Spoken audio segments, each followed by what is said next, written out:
Welcome to our channel. If you accidentally deleted your Binance account or want to recover access, follow this simple guide to restore your account. Step 1. Visit Binance.com and click Log In to attempt accessing your account using your registered email address and password.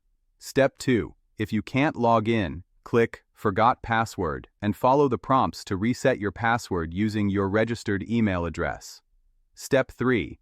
Check your email inbox and spam folder for password reset instructions from Binance. Click the link within the specified time frame. Step 4.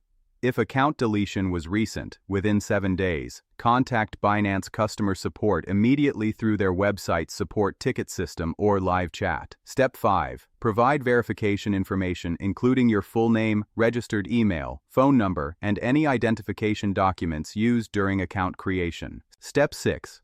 Explain your situation clearly in the support ticket, including when you deleted the account and why you want to recover it. Step 7. Complete any additional identity verification steps requested by Binance support, which may include submitting photos of your government ID and a selfie. Step 8. Wait for Binance support team to review your case and restore your account, which typically takes 3 to 7 business days depending on verification complexity. Don't forget to like this video and subscribe to our channel.